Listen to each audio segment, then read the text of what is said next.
Now we are watching parts of speech. Like spare parts of any vehicle or a body, there are 8 parts of speech in English language. Parts of speech is very important to understand English language.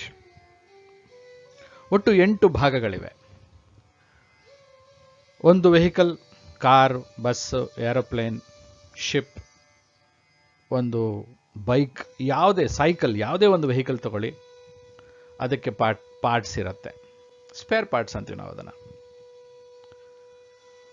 ಒಂದು car ತಗೊಂಡ್ರೆ steering wheel ಇದೆ, tyre ಇದೆ ಕೆಳಗಡೆ, ಒಂದು body ಇದೆ, seat ಇದೆ, engine ಇದೆ, clutch ಇದೆ, ಬ್ರೇಕ್ ಇದೆ, ಗೇರ್ ಇದೆ, ಹೀಗೆ ಸ್ಪೇರ್ ಪಾರ್ಟ್ಸ್ ಇದ್ದೇ ಇರುತ್ತೆ.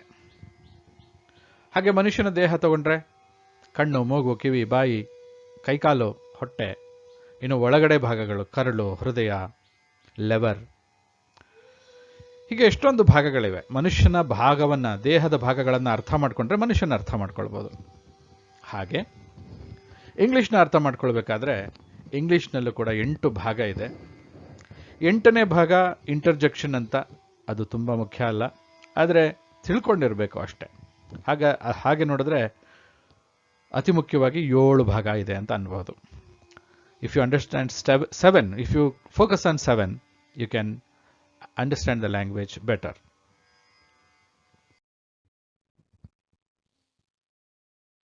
ನಮ್ಮ ದೇಹದ ಭಾಗಗಳು ನಮಗೆ ಗೊತ್ತು. ಹೀಗೇನೆ ಇಂಗ್ಲಿಷ್ಗೂ ಭಾಗಗಳಿವೆ ಅಂತ ಹೇಳಲಿಕ್ಕಷ್ಟೇ ಈ ಸ್ಲೈಡ್ ಅನ್ನು ಉಪಯೋಗಿಸ್ಕೊಂಡಿದ್ದೇವೆ. ನೌನ್ ಅನ್ನೋದು ಮೊದಲನೇದು. They are called naming words of persons. Noun ಮೇಲೆ 3-4 ವಿಡಿಯೋ ಇದೆ, ಪ್ರೊನೌನ್ ಮೇಲೆ 3-4 ವಿಡಿಯೋ ಇದೆ. ಮುಂದೆ ನಿಮಗೆ ಒಂದೊಂದ್ರ ಮೇಲೂ 3-4, 5 ಅಥವಾ ಕೆಲವು ಕಡೆ 2 ವಿಡಿಯೋ, ಹೀಗೆ ಪ್ರತಿಯೊಂದರ ಮೇಲೂ ವಿಡಿಯೋ ಮಾಡ್ತಾ ಹೋಗಿದ್ದೀವಿ. ಹಾಗಾಗಿ ವಿಡಿಯೋಗಳು ಸುಮಾರು 60-70 ವಿಡಿಯೋಗಳು ನಿಮಗೆ ಮುಂದೆ ಸಿಗ್ತಾ ಹೋಗುತ್ತೆ. Naming words of persons, places, animals, things, ideas or groups. ಅಂದರೆ ವ್ಯಕ್ತಿಗಳನ್ನು, ಸ್ಥಳಗಳನ್ನು, ಪ್ರಾಣಿ ಪಕ್ಷಿಗಳನ್ನು, ವಸ್ತುಗಳನ್ನು, ಕೆಲವೊಮ್ಮೆ ಕೆಲವು ಐಡಿಯಾಸ್ ಅಥವಾ ಕೆಲವು ಗ್ರೂಪ್ಗಳು, ಇವುಗಳ ಬಗ್ಗೆ ಹೇಳಬೇಕಾದ್ರೆ ನಾವು ನೇಮಿಂಗ್ ವರ್ಡ್ಸ್ನ ಯೂಸ್ ಮಾಡ್ತೀವಿ. We use nouns when we want to name the persons, places, animals or things. ಇವುಗಳಿಗೆ ಒಂದೊಂದು ಹೆಸರಿದೆ, ಅವಾಗ ನಾವು ಯೂಸ್ ಮಾಡ್ತೀವಿ. ಕೆಲವನ್ನ ಕಾಮನ್ ನೌನ್ ಅಂತೀವಿ. ಹುಡುಗ, ಹುಡುಗಿ, ಗಂಡಸು, ಹೆಂಗಸು, ಟೀಚರ್, ಡಾಕ್ಟರ್, ಇವುಗಳೆಲ್ಲ ಕಾಮನ್ ನೌನ್ ಅಂತ. ಎಲ್ಲ ಡಾಕ್ಟರ್ಗಳನ್ನು ಡಾಕ್ಟರ್ ಅಂತೀವಿ, ಎಲ್ಲ ಇಂಜಿನಿಯರ್ನು ಇಂಜಿನಿಯರ್ ಅಂತೀವಿ, ಎಲ್ಲ ಟೀಚರ್ನು ಟೀಚರ್ ಅಂತೀವಿ. ಆದರೆ ಅವ್ರಿಗೊಂದು ಹೆಸರು ಇರುತ್ತಲ್ಲ, ಆ ಇಂಜಿನಿಯರ್ ಹೆಸರು ಅನು ಇರಬಹುದು, ಡಾಕ್ಟರ್ ಹೆಸರು ಅನು ಇರಬಹುದು.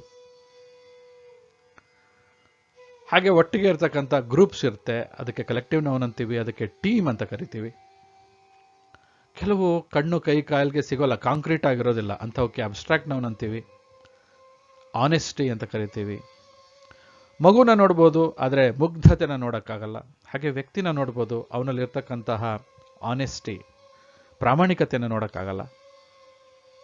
ನೋಡ್ಲಿಕ್ಕಾಗ್ದಲೇ ಇರೋದಕ್ಕೆ ನಾವು ಅಬ್ಸ್ಟ್ರಾಕ್ಟ್ ಅಂತೀವಿ.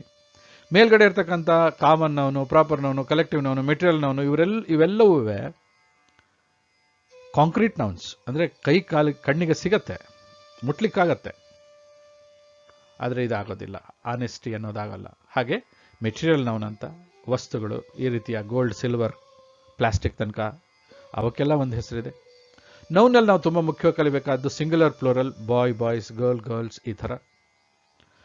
ಜೆಂಡರ್ ತುಂಬ ಮುಖ್ಯವಾಗಿ ಕಲಿಬೇಕು ನಾವು. ಅಂದರೆ ಹುಡುಗಗೆ ಏನಂತೀವಿ, ಹುಡುಗಿಗೆ ಏನಂತೀವಿ, ಬಾಯ್, ಗರ್ಲ್, ಇದು ವ್ಯತ್ಯಾಸ. ಆರ್ಟಿಕಲ್ಸ್, ಎ ಆ್ಯಂಡ್ ದಿ, ಇದ್ರ ಮೇಲೇ 3 ವಿಡಿಯೋ ಇದೆ, ಎ ಆ್ಯಂಡ್ ದಿ ಮೇಲೆ. ಪ್ರತಿ ವಿಡಿಯೋನು ಒಂದು 10-15 ನಿಮಿಷದ ವಿಡಿಯೋಗಳಷ್ಟೇ. ಆದರೆ ರಿಪೀಟ್ ಮಾಡಿ ಕೇಳಿದಾಗ ಹಾಗೂ ಪ್ರಾಕ್ಟೀಸ್ ಮಾಡಿದಾಗ, ಪ್ರತಿ ವಿಡಿಯೋದಲ್ಲೂ ಕೊನೆ ಭಾಗದಲ್ಲಿ ಪ್ರಾಕ್ಟೀಸ್ ಕೊಟ್ಟಿರ್ತೀನಿ. ಹಾಗೆ ಪ್ರಾಕ್ಟೀಸ್ ಮಾಡಿದಾಗ ನಿಮಗೆ ಇವೆಲ್ಲ ವಿಷಯಗಳು ಅರ್ಥ ಆಗುತ್ತೆ. ಎಲ್ಲಕ್ಕೂ ಮುಖ್ಯವಾಗಿ ನಿಮಗೆ ತುಂಬ ಆಸಕ್ತಿ ಇರಬೇಕು. ಅಪಾಸ್ಟ್ರಫಿ ಎಸ್ ಎಲ್ಲಿ ಉಪಯೋಗಿಸ್ತೀವಿ? ಆಸಕ್ತಿ ಇದ್ದಿದ್ರಿಂದನೇ ನೀವು ಇಲ್ಲಿಗೆ ಬಂದಿದ್ದೀರಾ. ಆಸಕ್ತಿಯನ್ನು ಸ್ವಲ್ಪ ಹೆಚ್ಚಿಸ್ಕೊಂಡ್ರೆ ಹೆಚ್ಚು ಕಲಿಬಹುದು. ಅಪಾಸ್ಟ್ರಫಿ ಎಸ್ ಅಂದರೆ ಇಂಥವ್ರದ್ದು ಅಂತ, ನಂದು, ನಿಂದು, ಅನೂಸ್, ಮನೂಸ್ ಅಂತ ಹೇಳಿದಾಗ ಆ ಅಪಾಸ್ಟ್ರಫಿ ಹಾಕಿ ಎಸ್ ಹಾಕಬೇಕಾಗತ್ತೆ. ಮೈ ಫಾದರ್ ನೇಮ್ ಅಂತ ಹೇಳಬಾರ್ದು, ಫಾದರ್ಸ್ ನೇಮ್ ಅಂದರೆ ಅಪ್ಪನ ಹೆಸರು, ಅಮ್ಮನ ಹೆಸರು. ಅಮ್ಮ ಹೆಸರು ಅಪ್ಪ ಹೆಸರು ಅಲ್ಲ, ನನ್ನ ಅಪ್ಪನ ಹೆಸರು ಅಂತೀವಿ, ತಂದೆಯವರ ಹೆಸರು ಅಂತೀವಿ. ಅಂದರೆ ಆಗ ಮೈ ಫಾದರ್ಸ್ ನೇಮ್, ಈ ಥರ ಅಪಾಸ್ಟ್ರಫಿಯನ್ನು ಕಲಿಬೇಕು. ನಂತರ ಆರ್ಟಿಕಲ್ಸ್, ಇದನ್ನು ಕ್ವಾಂಟಿಫೈಯರ್ ಅಂತೀವಿ. We use articles a and the before nouns. ಆರ್ಟಿಕಲ್ಸಲ್ಲಿ ಎ ಮತ್ತು ಆ್ಯನ್ನ ಕೌಂಟಬಲ್ಸ್ ಅಂದರೆ ಎಣಿಸುವಂಥವಕ್ಕೆ ವಸ್ತುಗಳ ಹಿಂದೆ ಮಾತ್ರ ಬಳಸ್ತೀವಿ. ಎಣಿಸೋಕ್ಕಾಗಲ್ಲ ಅಂತಂದರೆ ಎ ಆ್ಯನ್ ಬಳಸೋದಿಲ್ಲ. ಹೇಗೆ ಎಣ್ಸೋಕ್ಕಾಗತ್ತೆ, ಹೇಗೆ ಎಣ್ಸೋಕ್ಕಾಗಲ್ಲ, ಮುಂದಿನ ಆರ್ಟಿಕಲ್ಸ್ ವಿಡಿಯೋಗಳಲ್ಲಿ ನೀವು ನೋಡ್ತೀರಾ. ಸಿಂಗ್ಯುಲರ್ ಇದ್ರೆ ಮಾತ್ರ ಎ ಆ್ಯನ್ ಬರುತ್ತೆ, ಪ್ಲೂರಲ್ಗೆ ಎ ಆ್ಯನ್ ಬರೋದಿಲ್ಲ. ಎ ಆ್ಯನ್ನ ನಾವು ಅವಾಯ್ಡ್ ಮಾಡಬೇಕು ಪ್ಲೂರಲ್ ಬಂದಾಗ. ಕಾನ್ಸನೆಂಟ್ಗೆ ಮಾತ್ರ ಎ ಬರುತ್ತೆ, ವವೆಲ್ ಹಿಂದ್ಗಡೆ ಆ್ಯನ್ ಬರುತ್ತೆ. ಸೊ ಕಾನ್ಸನೆಂಟ್ ಮತ್ತು ವವೆಲ್ ಅಂದ್ರೆ ಏನು ಅಂತ ತಿಳ್ಕೊಳ್ತೀವಿ ನಾವು ಆ ವಿಡಿಯೋದಲ್ಲಿ. ದಿ ಅಂತಕ್ಕಂಥದ್ದು ಡೆಫಿನೆಟ್, ಯಾವಾಗ ಒಂದು ನಿಖರ ಆಗತ್ತೆ ಅವಾಗ ನಾವು ದ ಬಳಸಬೇಕು. A and an are indefinite articles, ಅದಕ್ಕೆ ನಾವು ಎ ಮತ್ತು ಆ್ಯನ್ನ ಇಂಡೆಫಿನೆಟ್ ಅಂತೀವಿ. ಯಾಕಂದರೆ ದಿ ಅನ್ನುವಂಥದ್ದು ಡೆಫಿನೆಟ್ ಆಗಿರೋದ್ರಿಂದ ಎ ಅಂಡ್ ಆ್ಯನ್ ಅನ್ನೋದು ಇಂಡೆಫಿನೆಟ್ ಆರ್ಟಿಕಲ್ಸ್. ಸೊ ಆರ್ಟಿಕಲ್ಸ್ನಲ್ಲಿ ನಾವು ಇಷ್ಟನ್ನು ತಿಳ್ಕೊಳ್ತೀವಿ ಅಂತ ಈ ಒಂದು ವಿಡಿಯೋದಲ್ಲಿ ನಾವು ನಿಮಗೆ ಒಂದು ಪಕ್ಷಿ ನೋಟ, ಬರ್ಡ್ಸ್ ಐ ವ್ಯೂ ಕೊಡ್ತಾ ಇದ್ದೀವಿ. ಇಲ್ಲಿ ಎಲ್ಲವೂ ಒಂದು ಬರ್ಡ್ಸ್ ಐ ವ್ಯೂ. ನೌನ್ ಆಯಿತು, ಆರ್ಟಿಕಲ್ಸ್ ಆಯಿತು. ಈಗ ಪ್ರೊನೌನ್ ಬಗ್ಗೆ ಬಂದಿದ್ದೀವಿ. ಪ್ರೊನೌನ್ ಹೇಳಬೇಕಾದ್ರೂ ಪ್ರೊನೌನ್ ಬಗ್ಗೆ ಸಂಪೂರ್ಣ ಹೇಳೋದಿಲ್ಲ, ಏನು ಹೇಳ್ತೀವಿ ಅನ್ನೋದು ಪ್ರೊನೌನ್ ಬಗ್ಗೆನೇ 2-3 ವಿಡಿಯೋ ಇರುತ್ತೆ, ಅಲ್ಲಿ ನಿಮಗೆ ಹೆಚ್ಚು ವಿಸ್ತೃತವಾಗಿ ಹೇಳ್ತೀವಿ. ಇಲ್ಲಿ ಕೇವಲ ಒಂದು birds eye view. A pronoun is a naming word. ಇದು ಕೂಡ ಒಂದು naming word, but it is in disguise. ಅಂದರೆ ಅದು ಮಾರು ವೇಷದಲ್ಲಿರುತ್ತೆ. You will not see the pronoun as a noun, and you don't see noun as a noun, but you will see a noun as a pronoun. When we want to say instead of names, ಹೆಸರು ಹೇಳಿ ಸಾಕಾಗಿ ಹೋಗಿರುತ್ತೆ, ಬೇಜಾರಾಗಿರುತ್ತೆ, ಆವಾಗ ನಾವು ಪ್ರೊನೌನ್ನ ಬಳಸ್ತೀವಿ. We use pronoun to make nouns less repetitive and less awkward. ಯಾವಾಗ ಒಂದು ನಾಮಪದವನ್ನು, ಫಾರ್ ಎಕ್ಸಾಂಪಲ್ ರಮೇಶ್ ಅಂತಾನೋ ಸುರೇಶ್ ಅಂತಾನೋ ಇರುತ್ತೆ, ರಮೇಶ್ ಸುರೇಶ್ ಅಂತಾನೆ ಹೇಳ್ತಾ ಇದ್ರೆ ಬೇಜಾರಾಗತ್ತೆ. ಅದನ್ನು ರೆಪಿಟೇಟಿವ್ ಆಗಬಾರ್ದು ಅಂದರೆ ಹಿ, ಹಿಮ್, ಹಿಸ್ ಅಂತ ಯೂಸ್ ಮಾಡ್ತೀವಿ, ಅವಾಗ ಅದು ಆಕ್ವರ್ಡ್ ಆಗಿ ಕಾಣೋದಿಲ್ಲ. 3 ಥರ ಇದೆ: first personal pronoun, second personal pronoun, third personal pronoun ಅಂತ. ಫಸ್ಟ್ ಪರ್ಸನ್ ಸಿಂಗ್ಯುಲರ್ ಐ ಅಂತೀವಿ, ಫಸ್ಟ್ ಪರ್ಸನಲ್ ಪ್ಲೂರಲ್ಗೆ ವಿ ಅಂತೀವಿ, ಸೆಕೆಂಡ್ ಪರ್ಸನಲ್ ಸಿಂಗ್ಯುಲರ್ ಮತ್ತು ಪ್ಲೂರಲ್ ಎರಡು ಯೂನೇ ಇರುತ್ತೆ, ಥರ್ಡ್ ಪರ್ಸನ್ ಸಿಂಗ್ಯುಲರ್ಗೆ ಹಿ, ಶಿ, ಇಟ್ ಅಂತೀವಿ, ಥರ್ಡ್ ಪರ್ಸನಲ್ ಪ್ಲೂರಲ್ಗೆ ದೇ ಅಂತೀವಿ.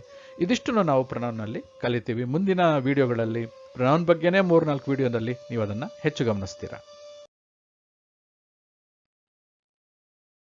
ಅಜೆಕ್ಟಿವ್ ಅಂತಕ್ಕಂಥದ್ದು it is A describing word. ಅಂದರೆ ಇದನ್ನೇನೋ ಒಂದನ್ನು ಎಕ್ಸ್ಪ್ಲೈನ್ ಮಾಡುತ್ತೆ, ಡಿಸ್ಕ್ರೈಬ್ ಮಾಡುತ್ತೆ, ವಿಶೇಷತೆಯನ್ನು ಹೇಳುತ್ತೆ, ಅದಕ್ಕೆ ಇದನ್ನು ಡಿಸ್ಕ್ರೈಬಿಂಗ್ ವರ್ಡ್ ಅಂತೀವಿ. We use a describing word to explain how someone or something is. ಈಗ ಒಂದು ವಸ್ತು ಇದೆ, ಅದು ಹೇಗಿದೆ ಅಂತ ಹೇಳಬೇಕು. ಒಬ್ಬ ವ್ಯಕ್ತಿ ಇದ್ದಾರೆ, ಅವರು ಹೇಗಿದ್ದಾರೆ ಅಂತ ಹೇಳೋದಕ್ಕೆ ನಾವು ಡಿಸ್ಕ್ರೈಬಿಂಗ್ ವರ್ಡ್ ಅಂತೀವಿ. ಹೇಗಿದ್ದಾರೆ ಅನ್ಬೇಕಾದ್ರೆ ನಾವು ಅವರ ಕ್ವಾಲಿಟಿ ಹೇಳಬೇಕು. ಹಾಗಾಗಿ ಅಡ್ಜೆಕ್ಟಿವ್ ಅಂತಕ್ಕಂಥದ್ದು ಆ ನೌನ್ನ ಕ್ವಾಲಿಟಿಯನ್ನು ಹೇಳುತ್ತೆ, ಇಲ್ಲಾಂದರೆ ಅದನ್ನೇ ಮಾಡಿಫೈ ಮಾಡುತ್ತೆ. We use adjective to describe the quality, quantity, number of a thing. ಅಂದರೆ ಒಂದ್ರದ್ದು ಕ್ವಾಂಟಿಟಿ ಎಷ್ಟಿದೆ ಅಂತ ಹೇಳ್ತೀವಿ, ಕ್ವಾಲಿಟಿ ಹೇಳ್ತೀವಿ, ಆ ನಂಬರ್ ಎಷ್ಟಿದೆ ಅಂತ ಹೇಳ್ತೀವಿ. 1 ಇದೆಯಾ, 1000 ಇದೆಯಾ, ಲಕ್ಷ ಇದೆಯಾ, ಕೋಟಿ ಇದೆಯಾ, ಮಿಲಿಯನ್, ಬಿಲಿಯನ್, ಟ್ರಿಲಿಯನ್, ಅದನ್ನು ನಾವು ಹೇಳ್ತೀವಿ. 3 ಥರ ಇದೆ: ಸಿಂಪಲ್ ಅಡ್ಜೆಕ್ಟಿವ್ ಇದೆ, ಡಿರೈವ್ಡ್ ಅಡ್ಜೆಕ್ಟಿವ್ಸ್ ಇದೆ, ಕಾಂಪೌಂಡ್ ಅಡ್ಜೆಕ್ಟಿವ್ಸ್ ಇದೆ. We use 4 types of adjectives. Qualitative adjective, good ಅನ್ನೋದು ಒಂದು ಕ್ವಾಲಿಟೇಟಿವ್ ಅಡ್ಜೆಕ್ಟಿವ್, ಅದರ ಎಕ್ಸಾಂಪಲ್. ಕ್ವಾಂಟಿಟೇಟಿವ್ ಅಡ್ಜೆಕ್ಟಿವ್, ಮೆನಿ ಅಂತ ಹೇಳ್ತೀವಿ, ಅದೇ ಕ್ವಾಂಟಿಟಿ. ನ್ಯೂಮರಿಕಲ್ ಅಡ್ಜೆಕ್ಟಿವ್ 1, 2, 3, 100, ಟ್ರಿಲಿಯನ್ ತನಕ ಹೇಳ್ಬೋದು. ಡೆಮಾನ್ಸ್ಟ್ರೇಟಿವ್ ಅಡ್ಜೆಕ್ಟಿವ್, ದಿಸ್, ದಟ್, ಈ ಥರದನ್ನು, ದೀಸ್, ದೋಸ್, ಇವುಗಳನ್ನು ಡೆಮಾನ್ಸ್ಟ್ರೇಟಿವ್ ಅಂತೀವಿ. ಇದಿಷ್ಟು ನಾವು ನಿಮಗೆ ಒಂದು ಬರ್ಡ್ಸ್ ಐ ವ್ಯೂ ಕೊಡ್ತಿದ್ದೀವಿ. ಅಡ್ಜೆಕ್ಟಿವ್ ಬಗ್ಗೆ ಮುಂದೆ ನಿಮಗೆ ಸಾಕಷ್ಟು ವಿಡಿಯೋಗಳು ಸಿಗುತ್ತೆ, ಅಲ್ಲಿ ನೀವು ಅದಕ್ಕೆ ಅದರ ಜೊತೆಗೆ ಡಿಗ್ರೀಸ್ ಆಫ್ ಕಂಪ್ಯಾರಿಸನ್ ಕೂಡ ನಾವು ಹೇಳ್ತೀವಿ. ಅಡ್ಜೆಕ್ಟಿವ್ ಪಾರ್ಟ್ ಅಂಡ್ ಪಾರ್ಸಲ್ ಇದು. ಅಂದರೆ ಡಿಗ್ರೀಸ್ ಆಫ್ ಕಂಪ್ಯಾರಿಸನ್ನಲ್ಲಿ ಪಾಸಿಟಿವ್, ಲಾಂಗ್, ಶಾರ್ಟ್, ಬ್ಯೂಟಿಫುಲ್, ಈ ಥರ ಪಾಸಿಟಿವ್ ಸೆಂಟೆನ್ಸ್ ಹೇಳ್ತೀವಿ. ಅದನ್ನೇ ಕಂಪೇರ್ ಮಾಡಿದಾಗ ಲಾಂಗರ್, ಶಾರ್ಟರ್, ಮೋರ್ ಬ್ಯೂಟಿಫುಲ್ ಅಂತ ಹೇಳ್ತೀವಿ. ಅದನ್ನೇ ಸೂಪರ್ಲೇಟಿವ್ ಹೇಳಿದಾಗ ಲಾಂಗೆಸ್ಟ್, ಶಾರ್ಟೆಸ್ಟ್, ಮೋಸ್ಟ್ ಬ್ಯೂಟಿಫುಲ್ ಅಂತ ಹೇಳ್ತೀವಿ. ಯಾವುದಕ್ಕೆ ಮೋಸ್ಟ್ ಯೂಸ್ ಮಾಡಬೇಕು, ಯಾವುದಕ್ಕೆ ಮೋಸ್ಟ್ ಯೂಸ್ ಮಾಡಬಾರ್ದು, ಇದನ್ನೆಲ್ಲ ಆ ವಿಡಿಯೋದಲ್ಲಿ ಹೇಳ್ತೀವಿ. ಡಿಗ್ರೀಸ್ ಆಫ್ ಕಂಪ್ಯಾರಿಸನ್ ಮೇಲೇ ಒಂದು ವಿಡಿಯೋ ಇರುತ್ತೆ, ಅಬ್ಜೆಕ್ಟಿವ್ಸ್ ಮೇಲೆ ಒಂದೆರಡು ವಿಡಿಯೋಸ್ ಇರುತ್ತೆ. ವರ್ಬ್ ಅಂದರೆ ಲ್ಯಾಟಿನ್ನಲ್ಲಿ ತುಂಬ ಇಂಪಾರ್ಟೆಂಟ್ ಅಂತ. Verb is an action word. Objective describing word ಆಯಿತು, ನೌನ್ ಅನ್ನೋದು ನೇಮಿಂಗ್ ವರ್ಡ್ ಆಯಿತು. ವರ್ಬ್ ಅನ್ನೋದು ಆಕ್ಷನ್ ವರ್ಡ್. ಅಂದರೆ ಏನಾದರೂ ಒಂದು ಕೆಲಸ ಆಗೋದಕ್ಕೆ ವರ್ಬ್ ಅಂತ ಹೇಳ್ತೀವಿ. ಬರೀ ಕೆಲಸ ಒಂದೇ ಹೇಳುತ್ತಾ ಅದು? ಇಲ್ಲ, ಅದು ಯಾವುದೋ ಒಂದು ವಸ್ತು ಇದೆ ಅಂತ ಹೇಳುತ್ತೆ, ಅದು ಎಕ್ಸಿಸ್ಟೆನ್ಸು. ನನ್ನ ಹತ್ರ ಇದೆ, ಅದು ಪೊಸಿಷನ್ನು. ಏನೋ ಒಂದು ಕೆಲಸ ಆಗ್ತಾ ಇದೆ, ಅದು ಆ್ಯಕ್ಷನ್ನು. ಆದರೆ ಎಲ್ಲಕ್ಕೂ time is very important. Verb action, existence, position ಎಲ್ಲದ್ರ ಜೊತೆಗೆ ಟೈಮ್ ಕೂಡ ಹೇಳುತ್ತೆ.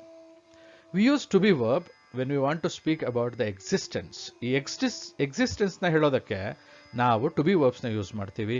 ನಂಬರು, ಜೆಂಡರ್, ಥಿಂಗ್ಸ್ ಬಗ್ಗೆ ಹೇಳೋಕ್ಕೆ, ವೆದರ್, ಟೈಮ್, ಡಿಸ್ಟೆನ್ಸ್ ಬಗ್ಗೆ ಹೇಳೋಕ್ಕೆ ಕೂಡ ನಾವು ಟು ಬಿ ವರ್ಬ್ಸ್ನ ಯೂಸ್ ಮಾಡ್ತೀವಿ. ಟು ಹ್ಯಾವ್ ವರ್ಬ್ಸ್ ಇದೆ.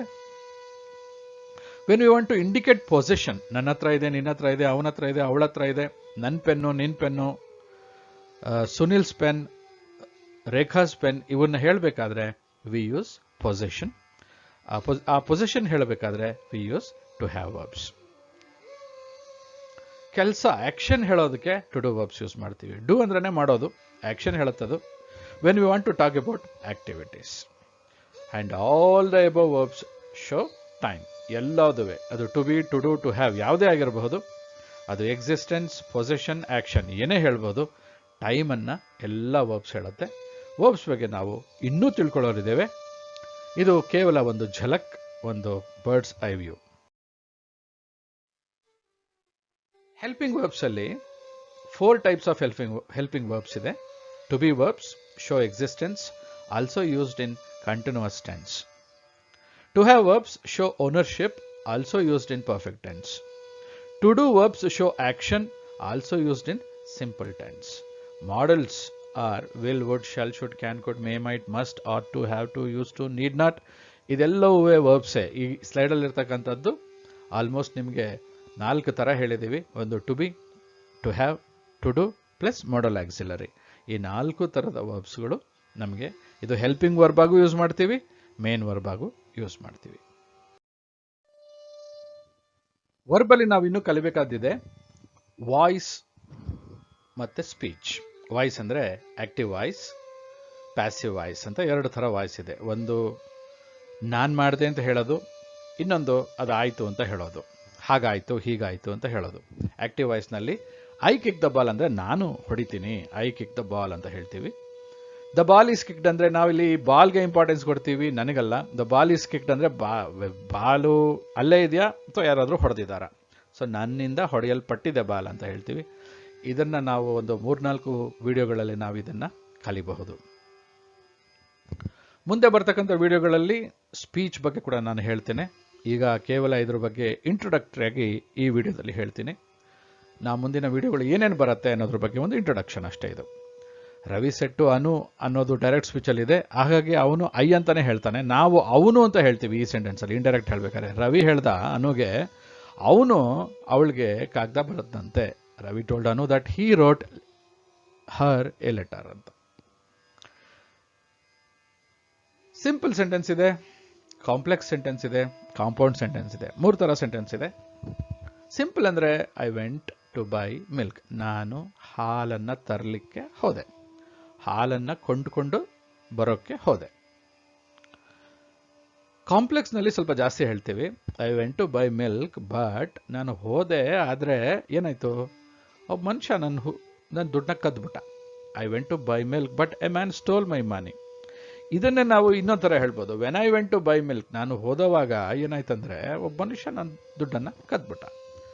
ಕಾಂಪ್ಲೆಕ್ಸ್ ಮತ್ತು ಕಾಂಪೌಂಡಲ್ಲಿ ವ್ಯತ್ಯಾಸ ಏನಿಲ್ಲ, ಯುಸೇಜಲ್ಲಿ ವ್ಯತ್ಯಾಸ ಇದೆ, ಸ್ಟ್ರಕ್ಚರ್ ಆಫ್ ದ ಸೆಂಟೆನ್ಸಲ್ಲಿ ವ್ಯತ್ಯಾಸ ಇದೆ, ಆದರೆ ಆ ಒಂದು ಅರ್ಥದಲ್ಲಿ ಏನು ವ್ಯತ್ಯಾಸ ಇಲ್ಲ. ಸಿಂಪಲಲ್ಲಿ ಎಲ್ಲವನ್ನೂ ಹೇಳೋಕ್ಕಾಗಲ್ಲ. ಹಾಗಾಗಿ I went to buy milk, ನಾನು ಹೋದೆ ಅಂತ ಅಷ್ಟೇ ಹೇಳಿದ್ದೀವಿ ಇಲ್ಲಿ. ಇವನ್ನೆಲ್ಲ ನಾವು ಮುಂದೆ ಬರ್ತಕ್ಕಂಥ ವಿಡಿಯೋಗಳಲ್ಲಿ ಹೆಚ್ಚು ಕಲಿತೀವಿ. ಅಡ್ವರ್ಬ್. ಅಡ್ವರ್ಬ್ ಅಂದರೆ ವರ್ಬ್ಗೆ ಇನ್ನೊಂದು ಸ್ವಲ್ಪ ಹೆಚ್ಚು ಸೇರಿಸಿ ಹೇಳೋವಂಥದ್ದು. ಇದು ಕೂಡ ಡಿಸ್ಕ್ರೈಬ್ ಮಾಡುತ್ತೆ. ಈ ಯಾವುದು ಡಿಸ್ಕ್ರೈಬ್ ಮಾಡುತ್ತೆ ಅಂದರೆ ಇದು ನೌನ್ನ ಡಿಸ್ಕ್ರೈಬ್ ಮಾಡಲ್ಲ, ಇದು ಕೆಲಸನ ಡಿಸ್ಕ್ರೈಬ್ ಮಾಡುತ್ತೆ, ಆಕ್ಷನ್ನ ಡಿಸ್ಕ್ರೈಬ್ ಮಾಡುತ್ತೆ.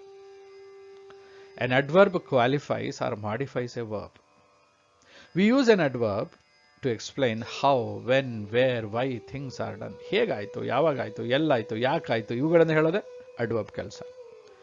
How to explain the manner, when to explain the time, where to explain the place, and we use frequency adverbs too. ನಾವು how, when, where ಅನ್ನೋದನ್ನ ಯಾವ ಥರ ಉಪಯೋಗಿಸ್ತೀವಿ ಅನ್ನೋದನ್ನ ಈ ಅಡ್ವರ್ಬ್ ಅಂತಕ್ಕಂಥ ಒಂದು ವಿಡಿಯೋಗಳಲ್ಲಿ ನಾವು ಹೆಚ್ಚು ನೋಡ್ತೇವೆ. Prepositions are relating words. ಒಂದಕ್ಕೊಂದನ್ನ ರಿಲೇಟ್ ಮಾಡುತ್ತೆ. ಅದು ನೌನ್ನ ರಿಲೇಟ್ ಮಾಡ್ತಾ ಹೋಗುತ್ತೆ, ಪ್ರೊನೌನ್ನ ರಿಲೇಟ್ ಮಾಡುತ್ತೆ, ಅಬ್ಜೆಕ್ಟಿವ್ ರಿಲೇಟ್ ಮಾಡುತ್ತೆ. We use prepositions to relate different nouns, pronouns and phrases. We use prepositions to give information such as place, time and direction. Place ಬಗ್ಗೆ ಹೆಚ್ಚು ಮಾಹಿತಿ ಕೊಡುತ್ತೆ, ಟೈಮ್ ಬಗ್ಗೆ ಹೆಚ್ಚು ಮಾಹಿತಿ ಕೊಡುತ್ತೆ, ಡಿರೆಕ್ಷನ್ ಬಗ್ಗೆ ಹೆಚ್ಚು ಮಾಹಿತಿ ಕೊಡುತ್ತೆ. ಹಾಗಾಗಿ 3 ಥರ ಪ್ರಪೋಸಿಷನ್ಸ್ ಇದೆ. ಇಲ್ಲಿ ನೋಡಿ, ಇಲ್ಲಿರ್ತಕ್ಕಂಥ ಇಷ್ಟೊಂದು ಪದಗಳು ಇವೆಲ್ಲ ಪ್ರಿಪೊಸಿಷನ್ಸೇ. ಈ ಪ್ರಿಪೊಸಿಷನ್ಸ್ ಬಗ್ಗೆ ನಾವು 3-4 ವಿಡಿಯೋದಲ್ಲಿ ತಿಳ್ಕೊಳ್ತೀವಿ. Conjunctions are linking words. ಒಂದಕ್ಕೊಂದಕ್ಕೆ ಜೋಡಿಸುತ್ತೆ. ಈ ರೈಲ್ವೆ ಬೋಗಿಗಳು ಒಂದಕ್ಕೊಂದಕ್ಕೆ ಹೇಗೆ ಬೆಸೆತ್ಕೊಂಡಿದೆ, ಹಾಗೆ conjunctions are also called linkers, connectives, joining words. So they are called linking words or joining words. We use connectives to join two things that are grammatically equal. Grammar ದೃಷ್ಟಿಯಿಂದ ಸರಿಯಾಗಿರ್ತಕ್ಕಂತಹ ಸೆಂಟೆನ್ಸ್ಗಳನ್ನು, ಕ್ಲಾಸಸ್ಗಳನ್ನು ಒಂದಕ್ಕೊಂದಕ್ಕೆ ಸೇರಿಸೋದೆ conjunctions ಅಥವಾ ಕನೆಕ್ಟಿವ್ಸ್ನ ಕೆಲಸ. A few joining words are for, and, nevertheless, but, or else, yet, so, still, therefore. ಈ ಥರದ ಪದಗಳಿಗೆ ನಾವು linkers ಅಂತೀವಿ, ಕನೆಕ್ಟಿವ್ಸ್ ಅಂತೀವಿ, joining words ಅಂತೀವಿ, ಲಿಂಕಿಂಗ್ ವರ್ಡ್ಸ್ ಅಂತೀವಿ, ಒಟ್ಟಾರೆ ಕಂಜಂಕ್ಷನ್ಸ್ ಅಂತ ಕರಿತೀವಿ. ಸಬಾರ್ಡಿನೇಟಿಂಗ್ ಕಂಜಂಕ್ಷನ್ಸ್, ಕೋಆರ್ಡಿನೇಟಿಂಗ್ ಕಂಜಂಕ್ಷನ್ಸ್, ಕಾರ್ರಿಲೇಟಿವ್ ಕಂಜಂಕ್ಷನ್ಸ್, ಈ ಥರ ಬೇರೆ ಬೇರೆ ಥರದ ಪ್ರಭೇದಗಳಿವೆ, ವ್ಯತ್ಯಾಸಗಳಿವೆ. ಸೊ ಇವುಗಳನ್ನು ನಾವು ಬರೋ ವಿಡಿಯೋಗಳಲ್ಲಿ ನೋಡ್ತೀವಿ. Interjections. Interjection is an emotional word. ನಮಗೆ ಭಾವನೆಗಳಿವೆ. ಸಂತೋಷ ಆಗತ್ತೆ, ದುಃಖ ಆಗತ್ತೆ. ಸಂತೋಷ ಆದಾಗ ಕೆಲವು ಎಕ್ಸ್ಪ್ರೆಷನ್ಸ್ ಬರುತ್ತೆ, ವಾವ್, ವೆಲ್, ಹೊರೆ, ಓಕೆ, ಬ್ರಾವೋ, ಹರಿಯಪ್, ಈ ಥರದ ಖುಷಿಯಾಗಿರ್ತಕ್ಕಂಥದ್ದು ಬರುತ್ತೆ. ಹಾಗೆ ದುಃಖ ಇದ್ದಾಗ ಹಾ, ಓ ನೋ, ಹಾ, ನೆವರ್, ಹೆಲ್ಪ್, ಹಾ, ಹೂಪ್ಸ್, ಈ ಥರದ ಬೇಸರವಾದಾಗ, ಸಾರೋ ಆದಾಗ ಬರ್ತಕ್ಕಂತಹ ಕೆಲವು ಸ್ಯಾಡ್ ಇಮೋಷನ್ಸ್ ಬರುತ್ತೆ. ಆವಾಗ ನಾವು ಬರ್ತಕ್ಕಂಥ ಪದಗಳನ್ನು ಇಂಟರ್ಜೆಕ್ಷನ್ಸ್ ಅಂತೀವಿ. Thanks for watching this video. Do put your valuable comments in comment box. If it's worth watching, please like the video and share it with your friends. Don't forget to subscribe our channel and click on the bell icon to get our upcoming videos. Watch all the videos from the beginning to go step by step for better results. See you in the next video. Till then, keep smiling and keep learning.